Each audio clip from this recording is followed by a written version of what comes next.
Welcome to Truth Radio. This is Kent Hovind and my son Eric. Hey, how you guys doing out there today? Doing great. I am anyway. How you doing? I'm doing pretty good. Seen you in a while, son. I just flew in from Welcome somewhere. back. Where was I? Orlando. Anyway, we're glad you joined us. We believe the Bible is literally true and scientifically accurate. We think the evolution theory is one of the dumbest and most dangerous ideas in the history of the world. And I taught science for 15 years and began creation science evangelism about 15 years ago. Now I've been traveling full-time as an evangelist, and Eric's been traveling 4.5 years? 4.5 years now. Yeah. 4.5 years speaking on creation. Let's read a few testimonies that have been sent to us, and then we're going to finish with some of the anti-Hovind websites that are quite a few out there, nearly 1,000. Testimony from Mark Roman. Just a letter thanking you for the great information your ministry provides. I am a naval medical officer currently deployed in Africa for 6 months. I will return to my home and base in Jacksonville, Florida sometime in March. I too have the desire to teach creation science as a ministry. I have been studying and researching for the past 3 years now. Hopefully I can start soon. I retire from the Navy in 18 months. I was teaching creation in a home Bible study group and I was leading before I was deployed to Africa. I attended Vineyard Christian Fellowship of Jacksonville. I have your entire teaching and debate series and DVD here with me in Africa, and I study them daily. Thank God for laptops, Amen. Along with other great creation science ministry resources on the seminar or on the internet. I look forward to seeing you on April 18th. On April 18th, I believe in Jacksonville, Florida, at Trinity Church. Keep up the good work. God bless your ministry there and everyone working there. Well, amen. These videotapes go everywhere. I got a call at 3 in the morning one time. Phone rang. I sat up, said, hello. They said, hey, I'm watching your videotape. This is great. I said, where are you? He said, I'm in Saudi Arabia. I said, the world's round, you know. It's dark on my side. He said, oh, yeah, there's a time change, isn't there? I said, yeah, a couple hours from Saudi Arabia to Pensacola, Florida. Anyway, glad you enjoyed that, Mark. Appreciate that. Spread it around. If you want to come visit our ministry this September 17, 18, 19, we're going to have a Southeast Creation Conference. And anybody's welcome to come, $50, and you get, for that, you get into all the sessions. You get an audio tape of every single session and a nice little binder we're going to give out to everybody who comes of all 18 sessions, even those that you can't get to because there'll be 3 going at the same time. We'll tape them all. That'll be in the binder. You can get that, plus all kinds of goodies and stuff, plus a tour of Dinosaur Adventureland. Oh, that's worth $50 right there. That's worth $50 right there. Wow. We got one of the tour guides, Dan, in the studio right now with us. Dan, it's worth the tour, isn't it? $50 just to have Dan give you show you around this place. You don't get the $50. $50 goes to a good cause. We'll tell you about that later. Okay. Anyway, we are looking for debate opponents for our radio show. If you want to get somebody who believes in evolution willing to call in, they can call in and be on the program. Our number is 877-479-DINO, 877-479-3466 if you're in the U.S. Otherwise, call 850-479-DINO. Same thing, 850-479-3466, and we'll be glad to take questions or comments. Sometimes we tape programs and have to re-air them. So if we're not live, there should still be a secretary alive, we hope, by that time. Yeah. At least somebody will be alive. Okay. One more testimony, and then we'll get into some anti-Hovind websites here. Testimony by Tim Watts here, writing in. He says, I just wanted to say thank you for your ministry. Your scientific knowledge is outstanding. By the way, Dad, yep, you're pretty smart. Okay. My dad has been making a lot of tapes, and people are now seeing the light. The light of the world, that is. The church I attend, First Baptist Orange City, Florida, has a targeted discipleship ministry going on, and I'm trying to get your videos shown. Because too many Christians believe that God created us through evolution, called theistic evolution. Right. And that's wrong. It discredits all we believe. I want to thank you, and I'll keep praying for you and everyone involved in this ministry. With love, Tim Watts. Amen. And that's by the way, truth. The videos have never been copyrighted. That's right. It's probably cost us a fortune over the years, but hey, we're trying to win the war, not build a mansion. That's build a castle. Right. Okay. There is a war going on. You don't ration bullets in wartime. That's right. Do something with it. We've said that for years. That's been our policy for a long time. Okay, what we've done for the last several broadcasts, we're going to finish up. We've been dealing with different anti-Hovind websites. I don't feel I have any need to justify what I teach. I mean, we try to teach the truth. We try to stay right down the line. We try to maintain creationist integrity and Christian integrity as much as possible. We want to know the truth and teach the truth. We believe the evolution theory is absolutely dangerous. It's stupid to begin with, but it's really dangerous, okay? There's no scientific evidence to back it up. So we've offered for a long time $250,000 for anybody with any real scientific evidence for evolution. Started off 15 years ago as a letter to the editor, and I offered $1,000 if anybody could prove evolution. A lawyer friend called me and said, hey, let's make it $10,000. I said, okay. So I wrote another letter and said, let's make it $10,000. Then a friend of mine from out west called me and said, hey, let's make it $250,000. I said, $250,000? I said, you got to have the money, really have it. He said, no problem. He's got it. He's got it. Okay. That's the pocket change. So he said, okay. So I said, man, we're great. So then after we ran a bunch of advertising, and said $250,000 for Proof Revolution, he called me and said, hey, let's make it $1 million. I said, we can make it $100 million. It wouldn't matter. There is no Proof Revolution. And I've already got all this stuff I printed up saying $250,000. So we'll keep it at $250,000. But just for you listeners, if you can prove evolution, we'll go ahead and give you the $1 million. 4 times normal. Just tonight. Tonight's special. Tonight's special. $1 million. You can prove evolution. So what's happened because of that, I've had over about 1,000 people now have developed websites just anti-Hovind. They don't like what I teach. They don't like something about me. I don't know. I'm the nicest guy I've ever met. But we went through Carl Mary Church's website, which was geocities.com/Kent Hovind, because when you type in on Google search, the first thing that comes up is mine, and the second thing comes up is Carl Mary Church's. That's the only reason we went through his. He has a lot of stuff on his site. We hit some of the highlights in the last few programs. And if anything in there bothers you, any specifics bother you, call us, email us. We'll be glad to take those specifics. But generally, most people that have seen my whole seminar can answer all those questions. It's silly stuff, okay? We're going to go to another one here now. This one is, I don't see a name on here. It just says me.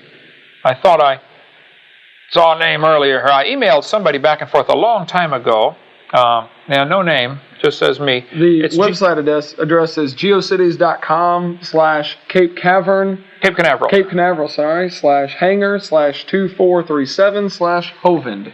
Once again, geocities.com/Cape Canaveral /hanger, HANGER/2437/Hovind. If you just type in on GeoCities web search Hovind, it'll be the third one that comes up. So we're just going to go down the line and take a few of the key ones here. His whole argument, I can summarize it for you here in a few words, is that he had an email discussion with me. He's wanting, and this is what always happens with the offer. Instead of sending evidence for evolution, they send a bunch of questions picking on details. What bank is the money in? What's the account number? How will I be paid? Cashier's check, etc. I say, look, send the evidence. They never do. Okay, they just gripe about the offer. The offer is legitimate. The money is there, believe me, and it's perfectly fine. You just send the evidence. Where's the beef? That's what we want to know. Quit talking about it. Show me the beef. So basically, what he's wanting to know is what is a kind.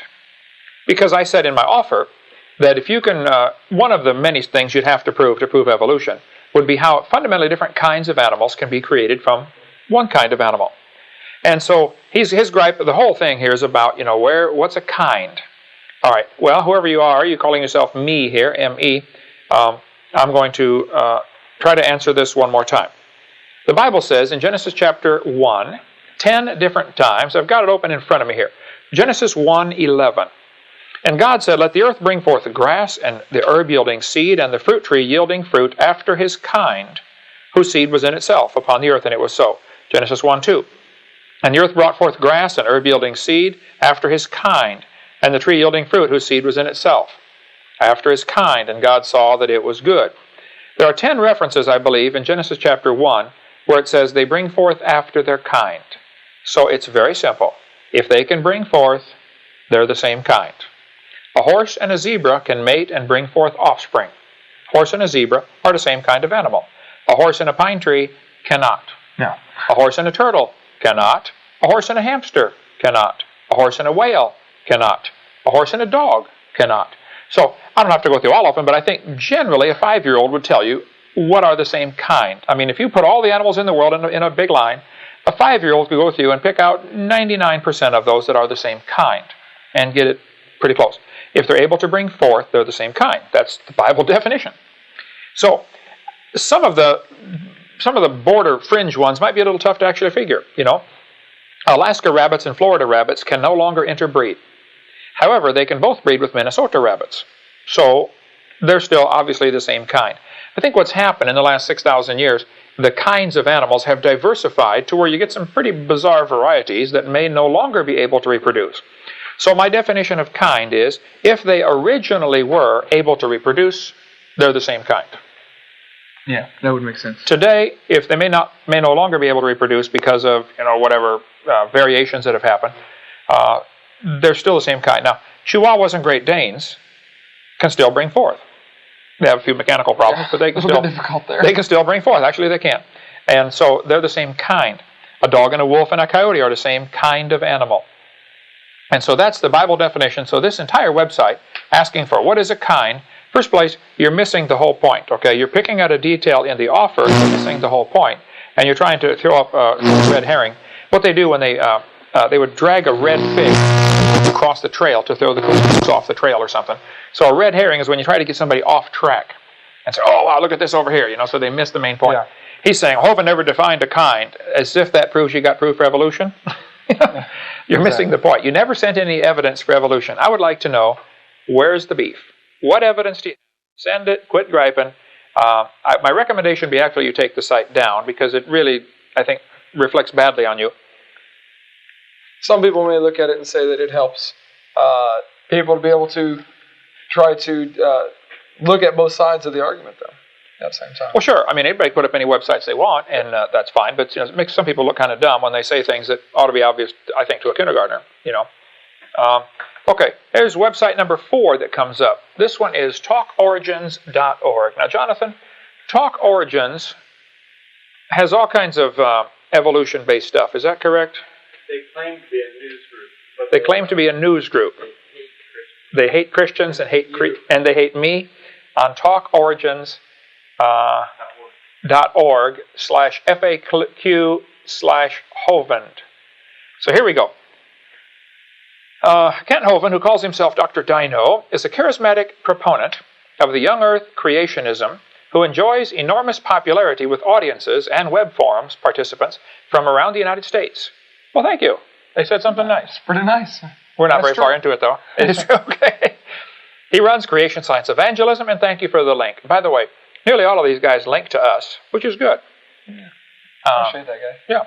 Like people were saying about the disciples were saying, well, there's people out there preaching Jesus Christ, and they're not with us. He said, hey, Christ is preached, whether of envy or contention. So I think the truth gets out. Yeah. So I think, believe it or not, some of these anti-Hovind sites are doing more good for the creation cause and the cause of Christ than they realize.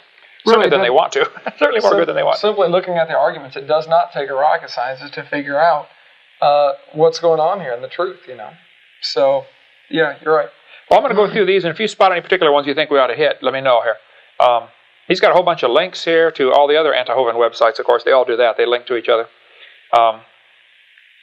Here's... he's got a link to arguments we think creationists should not use. We addressed that on the last program. I think I made my stand once. I don't think it's worth fighting with another Christian brother over this. And I think it's basically straining at gnats and swallowing camels in some cases here. Okay, second paragraph. How good are the young earth arguments? He goes through and lists some of the young earth arguments. You wanted to go through some of these, right, Eric? Well, just to show them. I mean, he goes through every single one that you offer. When you click on that link, talks about it only takes one proof: the shrinking sun, accumulation of cosmic dust. Okay, well, let's just go one at a time. Comments. Is it true that it only takes one proof to show that the Earth is not billions of years old? He says in his article there, he says, no, this is the erroneous detail that your silver bullet is gonna do the damage and do everybody in. Well, in a court of law, this links to another website which I just went to, talkorigins.org. Hovind, How Good Are the Young Earth Arguments, by Dave Madsen. And he says that it's not correct that only one proof of a young earth would prove it. Now, Dave, in a court of law... I was just in court today. You were in court today over... Some kid stole our moped, and we had to go down there and testify, and all. You had to go down there. Anyway, got the moped back, by the way. And we're going to try to win the kid to the Lord. We're not his enemy. Yes. He's going to be in trouble for a lot of things for a long time. But yeah. Once he gets out of jail, we're going to try to win him to the Lord. Try to help him out. By the way, we donate videotapes to prisons. If a chaplain writes us a letter, we donate a set of tapes. And yes, if you'd like one, feel free to write in. We'd love to get them to you. They've made a big difference in prisons around the world. Thousands of prisoners have accepted Christ because of those things. Emails, letters. Have you told the story to the listening audience of Hippie? Or do you have time to share that real quick? Sure. Well, I get so many calls. One guy said he was in prison, and we donated a set of tapes to the prison in Pennsylvania, and this guy loved the tapes, got saved. He said, this is great. He went to Hippie and said, you got to watch these videotapes. Hippie's the guy that everybody was afraid of in the prison. And he said, I don't want to watch no videotapes. He said, come on, Hippie. He said, all right, what's it about? What's it about? He said, it's about dinosaurs. He said, I sure ain't going to watch no tapes about dinosaurs. So he finally, sweetly talked him into watching one. He said, all right, I'm going to watch 10 minutes. And if I don't like it, I'm getting up and leaving. He said, okay. Hippie sat down and watched 5 hours of the video series and got saved. And then he said, everybody in prison ought to see these things. And if Hippie says everybody needs to see it? So for the next, I forget how long, everybody was watching tapes. They had over 20 former drug dealers saved in the prison while watching the video series. Dealing for Jesus now, amen. We've had some great results. So several people donate to our ministry to help us be able to do that, to give out videotapes to prisons. And if you can get involved, either send us chaplains' names or have the chaplain send us a letter, or send us some money so we can donate it to prison. We'll be glad to do that. We want to get the gospel out. I figure I'll be there someday anyway, so might as well. Anyway, so Metzen is saying it's not just one young earth proof, and I'm saying, Dave, you're wrong, okay? If a guy is in court and accused of a crime and he's got one foolproof alibi, he's innocent. If they've got all kinds of evidence that he's guilty, but he can prove he was 80 miles away, I'm sorry, he's out. He's off the hook. So the burden of proof is on the evolutionists, not the creationists, to prove their point. The evolutionists would like us to pay for their religion to be taught in the school system. Well, then it's up to you to prove your religion is correct. If you believe you came from a rock 4.6 billion years ago, prove it. If you can't prove it, then quit teaching it like part of science. They'll say, well, we haven't got all the evidence in yet. Okay, well, until you do, take it out of the books. Until you can prove it, it's got no business deserving the status of science. Okay, it's not a science, it's a religion. I think a dumb one at that. But hey, it's okay to have a dumb religion. If you want to believe Grandpa swung from his tail, that's fine. You go ahead and believe that. So he's wrong, Dave's wrong. It does only take one proof of a young earth, number one. Secondly, I think there are many more than one proof of a young earth. I think there's lots of evidences. Okay, the shrinking sun is his argument. He goes through this big, long diatribe about the shrinking sun, goes through all this stuff about the sun going through cycles and things like that. Well, let me just summarize this and say, the sun is burning. The sun is burning an enormous amount of fuel. It's losing 5 million tons a second. Now, what has happened, some creationists have taken this argument, I think, to a false extreme. They've said, well, the observed measured rate of the sun shrinking was about 5 feet an hour over a 100-year span. And so they said, okay, if you extrapolate 5 feet an hour back in time, and then they pick a number, and they'll say, X number of million years ago, the sun was touching the earth. As soon as you pick any number, it doesn't matter. Right away, the evolutionists jump on the number and miss the whole point. Mm-hmm. They purposely, I think, miss the entire point. The sun is shrinking. It's burning. It's Bottom using line is, it is doing that. It is doing that. There's no argument. And if they want to say, well, it used to be, it's gaining fuel from somewhere, I'd like to have a mechanism for how it can do that. I mean, the sun is losing energy, it's losing mass, it's burning up its fuel supply. Okay. He gives an example in the article about the tides. We could observe the tides going out and conclude that he's saying that's what we're doing with the shrinking sun. Right. We're seeing the tide go out and extrapolating just that 6 hours back and saying, a few weeks ago there was no water here on Earth. Yeah, and using the tide as an example compared to the sun is stupid, Dave. You ought to take this one out of your website, okay? Everybody knows the tide goes up and down. We don't have any way of adding to the sun. We know the tide's going to come back in because it's caused by the Earth turning under the moon. So it's not correct to say this is a false analogy here. And what you've done, what a lot of students did when I taught school, you've given a long answer to make it look like you said something. Okay, I taught school, and some kid, the less they know, the more they talk about it, And that's the case here with this one. Got about 1 minute and 10 seconds left here. Till the break. Okay, so the sun is burning. Now, he says, Hovind proof number one is that it limits the sun-earth relationship to less than 5 million years. Now, Dave, that may be something that I said years ago because I got that from some other site. I have stopped saying that probably, many years ago. Okay, what I say is it can't be billions of years old. This is an example of where if somebody says, 5 million years ago the sun would have been big enough it would cook the earth, which may be true, I don't know. But either way, they're going to pick on the number and miss the concept. Yeah. They don't get it. The sun's burning, it's losing fuel. As it loses mass, the sun loses its gravitational pull on the earth. So you can't say the sun-earth system has been going for billions of years. Walt Brown has a great article on his website about that, creationscience.com, he says 1.2 billion years is the max. No, that was for the moon. That was for the moon. Either way, if you pick a number, they're going to strain at that, but you can't do that. It can't be 4.6 billion years old. You can't have the sun burning up its fuel and have Venus and Mercury in between us and the sun and say it's been going on for a long time. All right. We'll come back to a couple more proofs here in just a second. Right after the break. Stay with us, folks. Go to drdino.com. Okay. Starting second segment in 3, 2. Welcome back to the Creation Science Hour. Eric's running a couple errands for us here, but if you'd like to tune in and be on the program, tell your friends to call in. They can call in and join us live, or they can AOL Instant Message us. Just go to Dr. Dino Live, and you can AOL Instant Message us, or go to our website, drdino.com, and then from drdino.com, you go to the Creation Science Hour link, and then to AOL Instant Message. Or you can email us questions. We got a whole pile of email questions. If we get time, we'll get to those. We're trying to get through some of the anti-Hovind websites. We're on Dave Madsen's How Good Are the Young Earth Arguments of Kent Hovind. He claims that all the arguments that I use to show the solar system is young are not any good.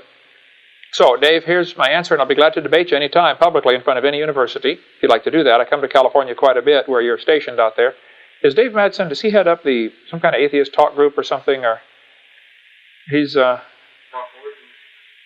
he heads up Talk Origins? He's one of the larger contributors. Larger contributors to Talk Origins. Okay. He says that the sun's shrinking, that I mentioned that the sun is shrinking. By the way, I haven't used that argument for years, but he's got it on his website.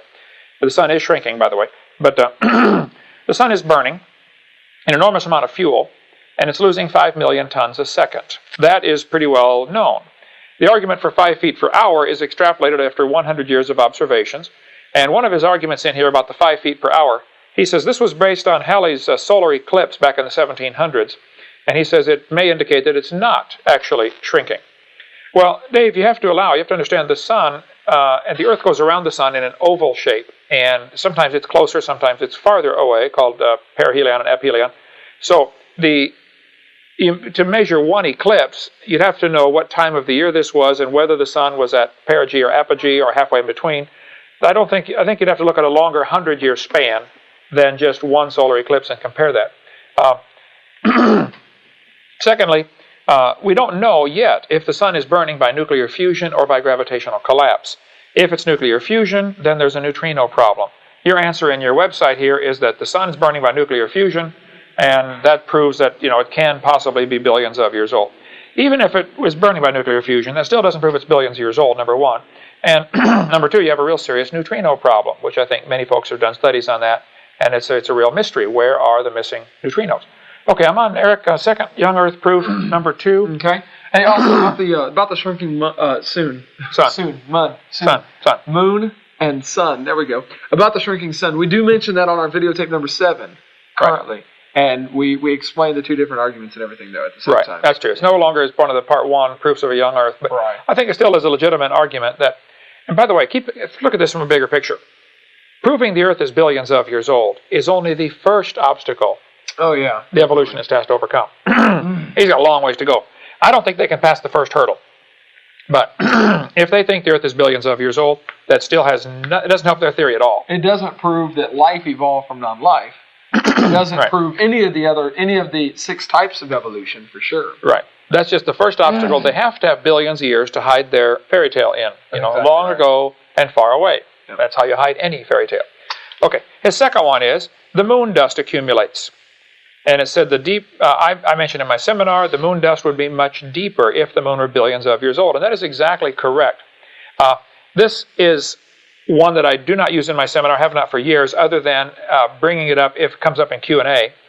I have it, I give some historical quotes. For instance, in 1955, in the monthly notices of the Royal Astronomical Society of London, volume 115, page 585 through 604, Littleton, the famous astronomer, said, Littleton felt the X-rays and UV light striking exposed moon rocks, quote, could, during the age of the moon, be sufficient to form a layer over it several miles deep. And that's found in more than just this one book. In many places, they're quoted as saying, there is going to be a lot of dust on the moon. Well, in 1959, Isaac Asimov said, I quote, I get a picture, therefore, of the first spaceship picking out a nice level place for landing purposes, coming in slowly downward tail first and sinking majestically out of sight. So in 1959, they thought it would be a problem to land on the moon. Now, Madsen says on his website that the Ranger and Surveyor programs basically determined there was not a dust problem. Okay, I agree. There was no dust problem. But how does that reflect on our argument that says this proves the moon is not billions of years old? Exactly.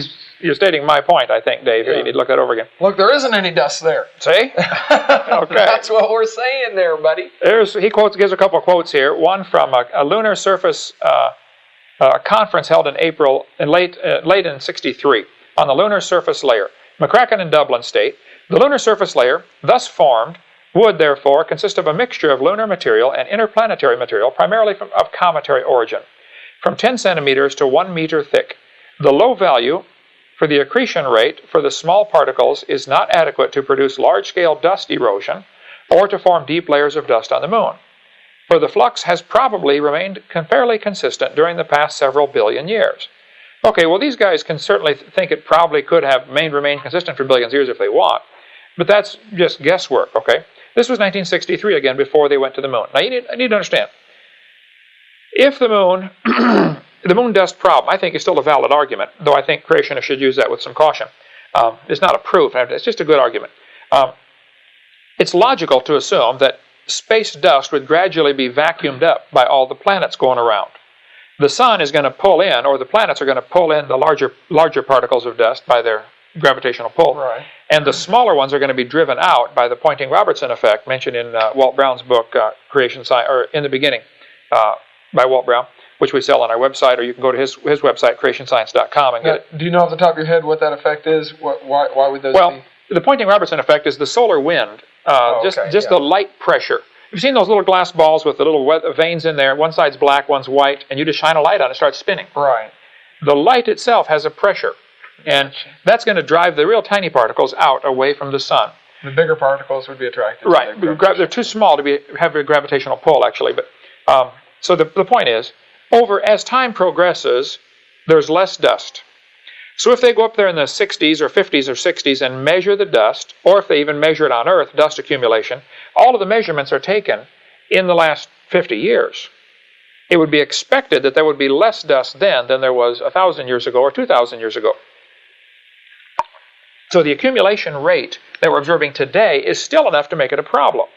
Walt Brown has a good section on his, he talked to, I got the article right here. Walt Brown says, in 1981, I had a conversation with Dr. Herbert Zook, Z-O-O-K, of the United States National Aeronautics and Space Administration, NASA. He had been intimately involved in estimating the thickness of the dust layer on the moon before the first Apollo moon landing. He also helped analyze the lunar material brought back from the moon. Of the many interesting things he told me and sent me by mail, one is critical in answering the above question, talking about the moon dust thickness. NASA did not realize until the moon dust and rocks were analyzed that only one part in 67, or 1.5%, of the debris on the moon came from outer space. The rest was pulverized moon rock. And he goes on and explains it here. Basically, if a piece of rock comes in and hits the moon, there's no atmosphere to slow it down. It's going to hit the moon like a bullet and blow up a cloud of dust. It's going to resettle. So 1.5% of the debris on the moon is actually space dust. The rest is regurgitated or pulverized lunar material. So this compounds the problem for the evolutionist. They now have to really scramble to say, why was there only, half of an inch of dust on the moon? Walt Brown goes on and explains the whole thing in great detail here, but basically, using the numbers, since 1/67th of the dust actually comes from space, the actual measured amount of dust turned out to be 2.7 inches per million years. This was based on the chart here from Walt Brown's book about the published data of certain particle sizes, plus the inferred data from smaller sizes. Obviously, the moon has been hit by some really large things. Yeah. It's got some pretty big craters up there. Okay. It's been hit by some big stuff, which if during the testing time they leave some plates up there and see how much it gets hit, or they leave satellites in space and see how many micrometeoroid strikes they take, you look at the testing time and say, okay, during the 5 years it was there, it got X number of thousand little bumps on it. How much would that do over, a million years or a billion years? Walt Brown says in his book here, and I don't have the page number for the 7th edition. What I have is 6th edition. Here's page 214. It may probably be a different page number now. But he said it's 2.7 inches per million years. That is 1,000 feet of dust in 4.6 billion. So, Dave, I'm sorry, but I think I'll have to stick with my guns. I think that the lunar dust is still a problem for the evolutionist. If you factor in the one part out of 67 is coming from space, the rest is regurgitated lunar soil. There was only a half inch of dust there, not much. And it's, yeah, thank you, sir. It's logical to assume, I'm going to check lunar dust there, so let's see what page it's on now. It's logical to assume that there would be less dust in the last 50 years than there was in the last 1,000 years, because it's gradually getting either vacuumed in, getting hit by planets going around, or being blown out by the Poynting-Robertson effect. So we probably have a cleaner universe than they did even a few thousand years ago. So the dust accumulation in the past would have been greater than it is in the last 50 years. But even measuring the last 50 years still creates a problem for those who want us to believe the moon is 4.6 billion years old. Okay. Page 308 is the... 308 is a new page number. 307 has that chart on it. How much dust and meteorite debris should the moon have if it's 4.6 billion years old? Okay. And has lots of information there. Boy, this is just... He goes into all the mathematical equations and everything. Particle size. Yeah. All of that is on his website. And it's all on his website, creationscience.com. You can go look at that. Another website that you might want to check out is trueorigins.org. Trueorigins.org. It is really good, evidently, here. I'm checking it out. It gives an honest intellectual answer to all the claims made by evolutionists, and many of the claims that we're talking about this website talk origins. So they made a website, trueorigins.org, answering many of their questions that they have. Another great one there. Sure. All right. So his third one, short period comets. Check Brown's book on that. He's got a whole section on short period comets.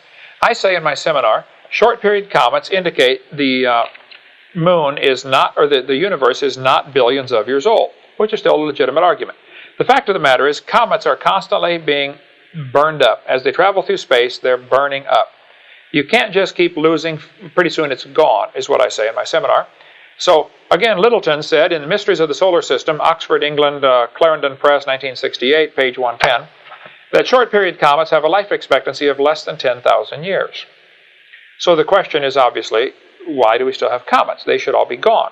Madsen basically says in his website that the reason we still have comets is because new ones are coming in from the Oort cloud. Well, there is absolutely no proof of the Oort cloud. If you want to believe there's an Oort cloud, that's fine. Here is a quote recently by While you're looking for that, Carl Sagan. Carl Sagan. Carl Sagan and Anne Druyan, Druyan, on a book called Comet, 1997. Page 210. Page 148, 210. I have two page numbers. Which one of those? We'll look it up. He says, and I quote, "Many scientific papers are written each year about the Oort cloud, its properties, its origin, its evolution, yet there is not a shred of direct observational evidence for its existence." And there really isn't. They put the Oort cloud at a distance of 50,000 astronomical units. Right. How far away is that? Well, distance from the Sun to the Earth is 1 astronomical unit, 93 million miles. Right. Now to Pluto, it's 39, right? 39.44 average. Okay. Okay. It's impossible to see Pluto without a really good telescope. Okay. You certainly aren't going to see an Oort cloud 50,000 astronomical units away. So if you want to believe there's an Oort cloud out there, you just go ahead and believe anything you want. Okay? You're never going to see it, though. But it's no longer science, okay? It's now a religion. And actually, the article by Raymond Littleton called The Non-Existence of the Oort Cloud, of the Oort Cometary Shell, in Astrophysics and Space Science magazine, volume 31, December 1974, page 385 to 401. He said there is no Oort cloud. There certainly is no observational evidence for it. So here's basically the argument. Comets are flying around through space. They're burning up. Right. They only last 10,000 years. The question is, why do we still have them? The evolutionist answer is, there's a mystical place out there where new ones are coming in to replenish the supply, which still obviously does not answer the question of where did they come from to fill the cloud. It doesn't. Right. Who filled the cloud? Eventually the cloud's going to run out of material. Who's sending them here? Who's sending them here? Right. They'll say, well, a star passes by and, perturbs the gravitational perturbance, and bumps them and nudges them. Come on, guys, get down there and burn up in the earth. Yeah, I don't want to go this time. It's George's turn. I don't want to go burn up. So the young Earth argument of the Oort cloud is still very legitimate. He's got a long answer about all this stuff. Walt Brown's book in the beginning, by the way, page 33, as well as a bunch of other pages. He talks about the comets and quite a few references here. But page 33 is where it does say, where he references that they cannot be more than 10,000 years old. Okay. Great one. For more information, he refers to another book, The Origin of Comets, page 188 through 217. That's what I like about Dr. Brown's work. It's so thoroughly documented, but just from a logical perspective, the whole idea of comets burning up, Dave, is the opposite of evolution. You've got to have an answer for how something forms. All we see is stars are blowing up, sun is burning out, comets are burning up. Where's the formation of things? Where's this? Everything is winding down. It's not getting better. So the idea that things can get better is simply fairy tale stuff. If you want to believe that, you just go ahead and believe it. Okay, young Earth proof number 4, there are no fossil meteorites in the geologic column. It's been years since I used that one. I don't recall where, I think it maybe still be in our seminar notebook. As far as fossil meteorites, a lot of meteorites have been found. If the layers of the Earth are different ages, it's logical that meteors would hit and then get covered up by more sediment. Right. The fact is there are very few, if any, meteorites found buried in the geologic column. So the question would be, why not? There ought to be millions of them. By his thinking, the Earth is billions of years old. Each layer sat there for millions of years waiting for the next one, which of course brings up the obvious question, where's this material coming from? You keep adding to the Earth to get this mile-thick geologic column. Where's all this dirt coming from? It has to come from somewhere. He talks about, he gives a whole list of places where he says craters have been found in different rock layers. Is that what I'm reading right? Yeah. Location of craters. So many million years ago, how many millions of years ago they were.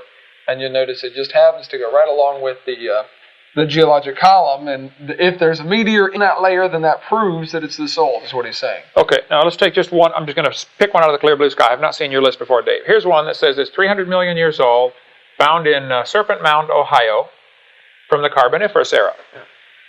How do you know the Carboniferous era is 300 million years old? All that he knows. I know how they think they know. How do they think they know how old the layer is? Probably based on what they find in it. Because coal is found in it. They've already got this theory that coal formed 200 million years ago, 250 or 300 million years ago. Therefore, the layers are dated by the fossils, and the fossils are dated by the layers.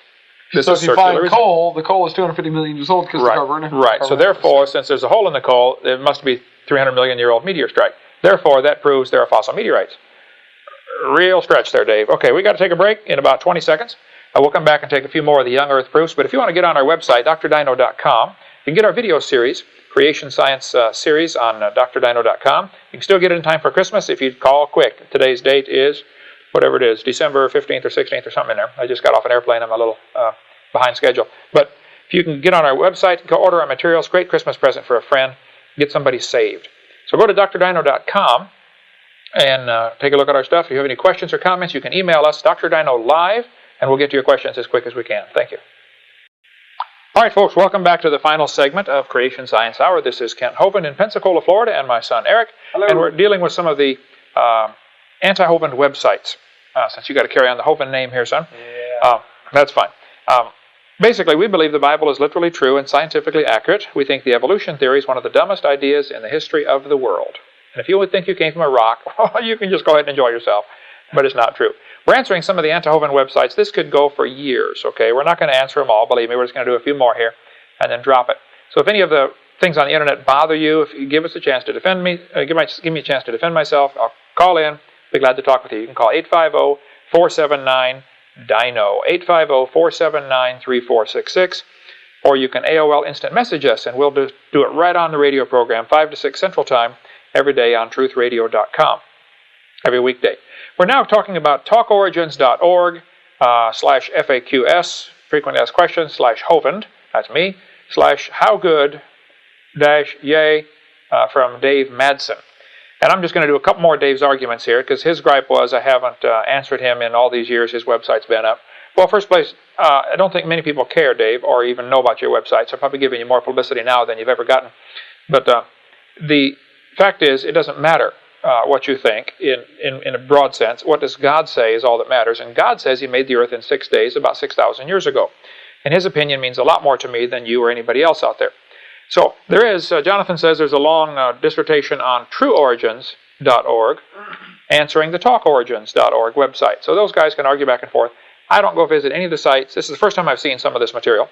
I speak 800 times a year. I just got off the plane. I leave at 4:30 tomorrow morning to fly to Naples, Florida. I've had 212 flights this year. I don't have time. I simply don't have time. I got a granddaughter I'd rather go see, right? Yeah. Amen. Okay.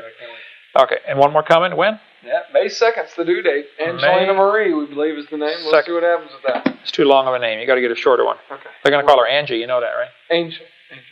Angel? Angel. Always up in there harping about something? Yeah. Yeah, you got to watch that name. Okay. Okay. Here's Dave Madsen's Young Earth proof number 5. The moon is receding a few inches a year. Less than 1 million years ago, the moon would have been so close that tides would have drowned everyone twice a day. Less than 2 or 3 million years ago, the moon would have been inside Roche's limit and thus destroyed. Okay, Dave, you have a legitimate point here. I was wrong to set those numbers. The numbers are not correct, okay? I accept your criticism. I've changed that years ago. This was 1992 debate I did with Dr. Hiltman. It's one of those debate situations where things are flying real fast and I should not have given those numbers. The concept, though, is correct. The moon is receding. We are losing the moon. That means it used to be closer. Yeah. If you bring the moon in closer, eventually you create a problem. Walt Brown's done all the math on this, and he's a Air Force retired colonel from the Air Force, PhD in physics, taught physics at the Air Force Academy. He puts a limit on it as well. He says 1.2 billion years. 1.2 billion.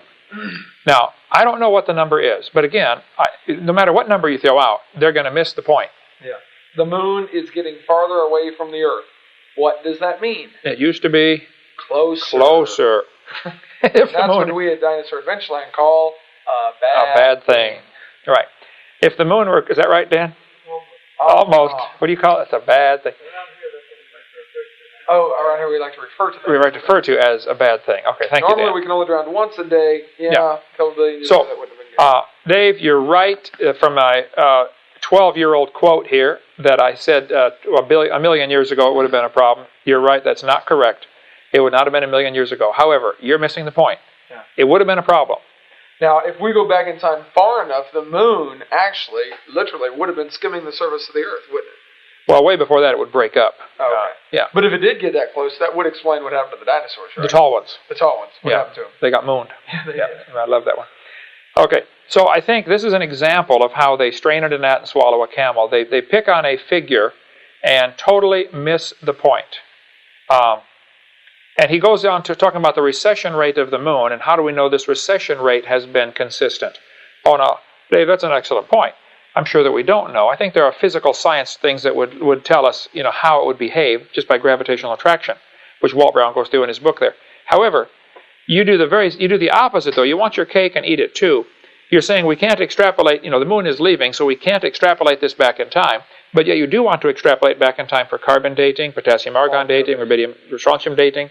You do the very same thing. So, we have to be a little consistent here. The debate with Hiltman in 1992, 14 years ago, was indeed, I should not have said that. And I've never said it, I haven't said it for probably 12 years, okay, since then. It does put a time limit, though. And I appreciate it. Iron sharpeneth iron, and critics can be a good friend. And I've appreciated good criticism over the years, and I've corrected things in my seminar. I corrected this one a long time ago. My suggestion is, since I'm no longer using it, you take this off your website. Or you update your website with a more modern quote when I say, the Earth-Moon system cannot be billions of years old. Refute that one, please, Dave. I'd like to see that. Okay. Young Earth proof number 6. The moon contains considerable quantities of U-236 and TH. What's that stand for? Thorium? Okay. 230. I'm glad Dad knows. That's something I learned very quickly in life, is that Daddy knows everything. That's right. Anyway, he goes on to say, both of which are short-lived isotopes that would have expired long ago if the moon were 4.5 billion years old. Okay, this is only something mentioned in my seminar notebook. This is not something used in my seminar. This is a quote that I got, and I think I referenced Walt Brown's book and a couple of other creation scientists that have used this quote. And he goes through, uranium slowly decays to lead. As it decays, it goes through numerous stages, one of which is thorium. And these are short-lived isotopes. There should not be any left. You can read the argument in our seminar notebook for yourself. We're going to run out of time here with our 12 minutes. Let's just take a couple more quick ones here, and we'll have to call it a day for that one. I get to go be Grandpa. Is that right? Is she coming over? Yes, she is. Amen. Okay. It's a deal. Let's see. Young Earth proof number 7. space dust would be vacuumed out of the solar system if the Poynting-Robertson effect is in a few thousand years. Since that's not the case, the Earth is very young. This, again, is from, I could look in my seminar notebook. It's not something I use every day in my seminar, so I don't recall where I got this from. The concept, though, is what I want you to try to get. The dust in space would gradually be vacuumed in or hit by planets. It would be absorbed by the gravitational pulls of planets or moons as they go around. There are 9 planets and nearly 100 moons now that have been discovered. Or the Poynting-Robertson effect would drive them out. What we were talking about earlier, small diameter stuff would be pushed out. This is from, I believe, Walt Brown's book, where he talks about the Poynting-Robertson effect. So I'd have to defer you to Walt Brown to defend that. I was simply repeating his argument, which to me sounded very valid when I read through the whole thing. Young Earth proof number 8. At the rate many star clusters are expanding, they could not have been traveling for more than a few thousand years. Dave, I'll have to say you're probably right that I should not use the few thousand years, and I haven't used that in 10 years probably. It does put a time limit, though. The fact is, star clusters are expanding. Now, when it comes to star formation, the evolutionists have a real serious problem. We don't have a clue how one star could form. All we see are stars are blowing up, stars are burning out, the universe is winding down. We see a star blow up about every 25 to 30 years. Only less than 300 supernova rings have been discovered so far. So the question would be, this would indicate only 8 or 10,000 years worth of, 6 to 10,000 years worth of formation for supernovas. Why aren't there more? Would be the obvious question I would ask. Yeah, we should see lots of them. Yeah, what do you cover in your seminar on that one? I just talk about the fact that we never have seen a star form. I've had several people come to me in meetings, evolutionists, saying, and bringing me pictures. Look what the Hubble telescope has done. This right here is a picture of a star forming. What do you do? Hang on. Can a picture show a star forming? No. It would show either a star or a bright spot. It would show something, but it can't show it form, can it? No. A video could show a star form. So if you see a spot getting brighter, suppose you take a series of pictures night after night, and you notice a spot is getting brighter. What does that prove? That proves that the spot is getting brighter. That's exactly correct. It doesn't prove a star is forming. There could be dust is clearing, and there's a star behind it. Plus, there are Boyle's gas laws, which prevent this from happening. Here's Martin Harwitt wrote an article in Science Magazine, volume 231, March 7th of 1986, on page 1201. He says, "The silent embarrassment of modern astrophysics is that we do not know how even a single one of those stars managed to form.